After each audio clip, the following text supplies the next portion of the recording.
കാരണം ബംഗ്ലാദേശ്, പാകിസ്ഥാൻ, ശ്രീലങ്കയൊക്കെ അവർ വേറൊരു രീതിയിലാണ് കണക്കാക്കുന്നത്. അപ്പം അങ്ങനെ ബംഗ്ലാദേശ് ആൾക്കാരൊക്കെ ഇങ്ങനെ വെയിറ്റ് ചെയ്ത് നിൽക്കുവാണ് വരുമ്പോൾ എന്താന്ന്. അപ്പം ഞാൻ ഇങ്ങനെ വിഷമിച്ച് ഞാൻ കാശ് രൂപവും പിടിച്ചിങ്ങനെ പ്രാർത്ഥിക്കുവാണ്. അപ്പം ഡോക്ടർ പോയി സംസാരിച്ചു.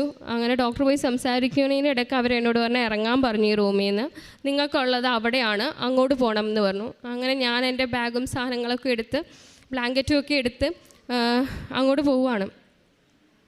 അങ്ങോട്ട് പോയിക്കൊണ്ടിരിക്കുമ്പോൾ എനിക്ക് പെട്ടെന്ന് ഡോക്ടർ എന്നെ വന്ന് വിളിച്ചിട്ട് പറഞ്ഞു, മേരി ഇവിടെയല്ല, നമുക്ക് വേറെ സ്ഥലമുണ്ട്, ബാ എന്ന് പറഞ്ഞു. അങ്ങനെ ഞാൻ ചെന്നപ്പോൾ ശരിക്കും അത്ഭുതം എന്ന് പറഞ്ഞിട്ട് അങ്ങനെ ആർക്കും കൊടുക്കാറില്ല എന്നാണ് പറയുന്നത്. എനിക്ക് കത്രികളുടെ ആ ഒരു സ്ഥലത്ത് തന്നെ ഞാനും ഡോക്ടറും കത്രികളും മാത്രമുള്ള ഒരു സ്ഥലത്ത് എനിക്ക് കിട്ടി. എന്നുവെച്ചാൽ ഒരാൾക്കും അങ്ങോട്ട് കടന്നു വരികയും നമ്മളൊന്ന് വേദനിപ്പിക്കുകയും അങ്ങനെയൊന്നും ചെയ്യാൻ പറ്റാത്തൊരവസ്ഥയിലേക്ക്. അപ്പം എനിക്ക് ഒത്തിരി സന്തോഷമായി. മാതാവിൻ്റെ കൂടെയുണ്ട്, അല്ലെങ്കിൽ എനിക്ക്